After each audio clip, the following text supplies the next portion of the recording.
Hey, good morning. My name is Ben Williams, and I am a Texas broker in El Paso, Texas. And I run a team called the War Team, where we have agents in Houston and in El Paso, Texas.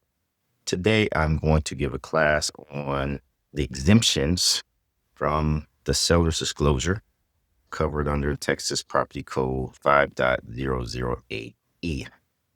This has come about because we've had agents wonder when a seller's disclosure is not required. Let's jump into this. Texas Property Code 5.008 seller's disclosure requirement is not for duplexes, triplexes, and fourplexes because the section only applies to the transfer of real property comprising of not more than one dwelling located on the property. So, obviously, that will fall into duplexes, triplexes, and quadruplexes, which is a very common mistake that's made with agents all the time.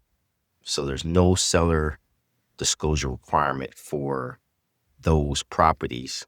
However, as an agent, I will tell people a lot of different times that I've seen situations where lenders have required it and even buyers have required it on duplexes, triplexes, and fourplexes. If the lender is not going to provide the funds unless they have one or something similar to that, then you might have to provide some form of disclosure. It may not have to be on the actual TREC form, but sometimes they really want it, right? The buyer or the lender. So just keep that in mind as you try to make these deals happen. It could come up. I encourage agents to play by the rules because the more disclosure, it saves litigation, saves time and the process. So the buyer is really informed on what they're buying. So it helps out a lot of different times if you do have one. But to answer the question, is it required? No, anything but one unit dwellings. So what are the 11 legal and financial exemptions out there for seller's disclosure? The first one is court and foreclosed sales. So properties that's sold under any court order or foreclosed auction are exempt from providing the disclosure. If you have anything pursuant to a court order, it's not required. Next is bankruptcy trustee sales. If the trustee is selling the house on the bankruptcy proceedings, it's not required at all. Again, I always remember if the court controls it, disclosure is not required. Number 3, transfers back to lenders.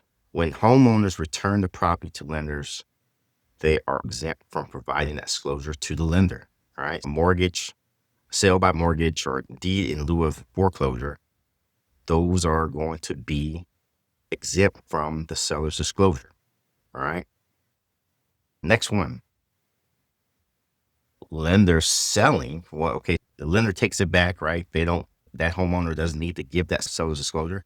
When the lender goes to sell the foreclosed property, they don't need to provide a seller's disclosure in that process. Sellers don't have to give it. And then when the lender goes to sell, they don't have to provide it. So if you're a buyer's agent, I believe you need to set the expectation to your buyer, knowing that this is some form of foreclosed property and you're not going to get a seller disclosure.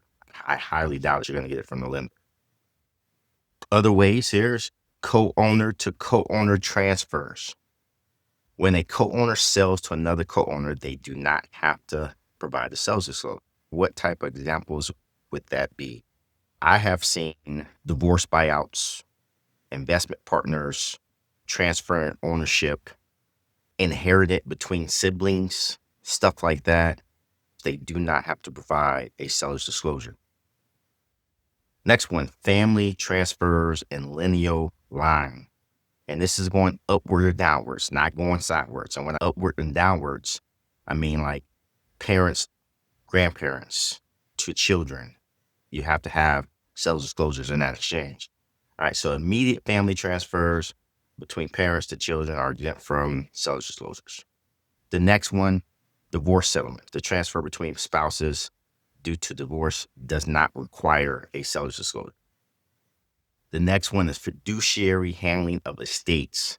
When you have executors or trustees or guardians that's been appointed and their legal role is to sell this property, that makes it exempt from a seller's disclosure. Here's a catch for this. And I had a situation like this. I had a heir selling her father's home without the court appointment.